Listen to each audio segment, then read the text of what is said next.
শেখ হাসিনার যে রাজনৈতিক দল যদি একটা ভিন্ন পরিবেশ সৃষ্টি হয়, সরকার যদি ব্যর্থ হয়, তাহলে সেক্ষেত্রে তো মাঠ দখল করতে আওয়ামী লীগের ৩৩ মিনিট সময় লাগবে না, হাইয়েস্ট 33 মিনিট সময় লাগবে।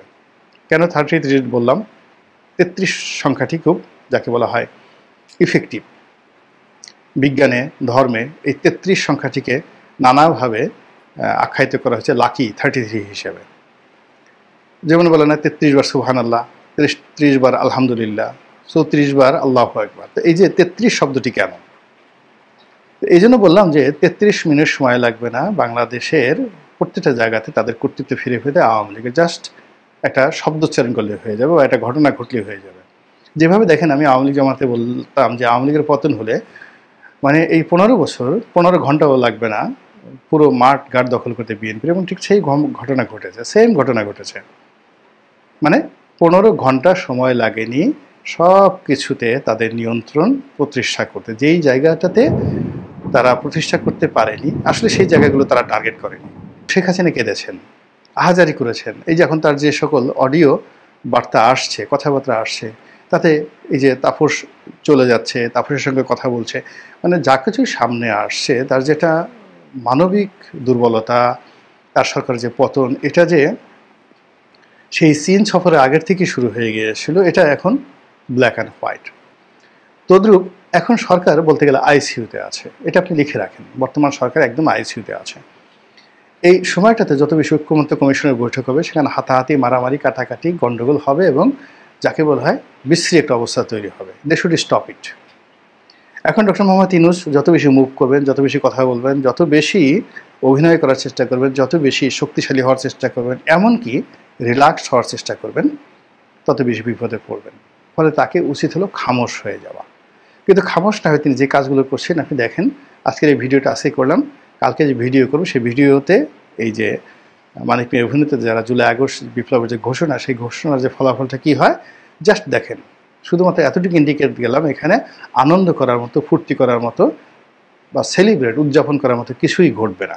আর যা কিছু ঘটবে তা সরকারকে আরও বিব্রতকর অবস্থার মধ্যে ফেলবে। কাজেই এই সরকারকে নিয়ে যারা এই সরকারের সাথে জড়িত খুব ঘনিষ্ঠভাবে, এই সরকারের এই ১১ মাসে যারা ডিজিএফআইয়ের এজেন্ট হিসেবে কাজ করেছে, যারা মানে এনএসআইয়ের এজেন্ট হিসেবে কাজ করেছে, এবং বিভিন্ন রাজনৈতিক নাটকে যারা মঞ্চস্থ করার চেষ্টা করেছে, এবং বড় বড় রাজনৈতিক দল থেকে ছোট ছোট রাজনৈতিক দলের যে সমস্ত কুশীলবরা রয়েছেন, যারা এই ১১ মাসে বর্ণচোরা হওয়ার চেষ্টা করেছেন, মুনাফিক হয়ে দেশটাকে সর্বনাশের পথে ঠেলে দিয়েছেন, এবং কিছু টাকা, কিছু পদ পদবি এবং অন্য কোনো সুযোগ সুবিধার বিনিময়ে যারা পুরো জাতির সঙ্গে প্রতারণা করেছেন, এই টোটাল গ্রুপটি আগামী ১ থেকে ১.৫ মাসের মধ্যে just vanish, nothing, nobody will exist, কেউ থাকবে না। বাকি থাকবে কারা? মূল যেটা রাজনৈতিক দল বিএনপি এবং আওয়ামী লীগ। এখন ক্ষমতায় কারা আসবে, কি আসবে না আসবে সেটা পরের ব্যাপার, কিন্তু রাজনীতির ময়দানে বিএনপি এবং আওয়ামী লীগের বাইরে আগামী ৩-৪ মাসে অন্য কোনো দল আসবে না। এখন বিএনপি যদি আসে, বিএনপি মিনস তারেক রহমান দেশের বাইরে আছে, সে কি আগে আসবে? বিএনপি তো চাচ্ছে আজকে তাকে নিয়ে আসার জন্য।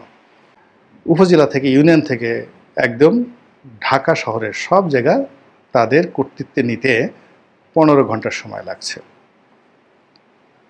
আর যেটাকে আমি নামিয়ে আনলাম, এই জায়গার দখল নিতে আওয়ামী লীগের লাগবে ৩০ মিনিট নয়, ৩৩ minute, not more than 33 minute. এর মধ্যে তারা কিন্তু সেই জিনিসগুলো করে ফেলবে। আর যখন তারা সেই কাজগুলো করে ফেলবে, তখন শেখ হাসিনাকে আনার জন্য তারা পাগল হয়ে যাবে। এখন বিএনপিও চেষ্টা করবে, আওয়ামী লীগও চেষ্টা করবে। এখন লন্ডন থেকে যদি একাত্রে যাত্রা করে, মানে একই ফ্লাইটে একই দিনে যাত্রা করে, কোনো একটা শুভক্ষণে শেখ হাসিনাও যাত্রা করলো, তারেক রহমান সাহেব যাত্রা করলো, আপনারাই বলেন তো কে আগে আসবে?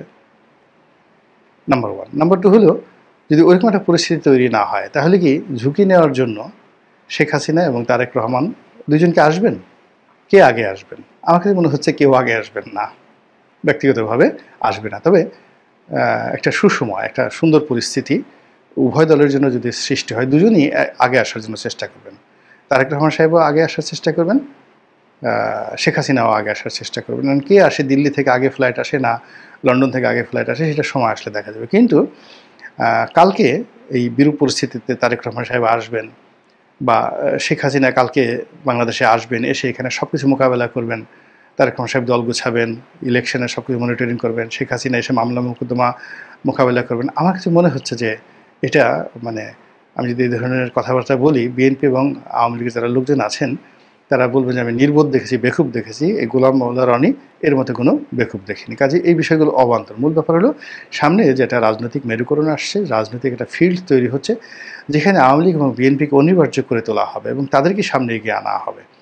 এখন সেই এগিয়ে আনার ক্ষেত্রে যদি -2 থিওরি না হয়, অর্থাৎ বেগম জিয়া, তারেক রহমান, তারপরে শেখ হাসিনা, সজীব ওয়াজেদ জয়, পুতুল, এদেরকে মাইনাস করার যদি একটা মাস্টার প্ল্যান না থাকে, তাহলে তারেক রহমান সাহেব এবং শেখ হাসিনার মধ্যে বাংলাদেশে আসার জন্য একটা রীতিমতো দৌড়াদৌড়ি শুরু হয়ে যাবে, প্রতিযোগিতা শুরু হয়ে যাবে।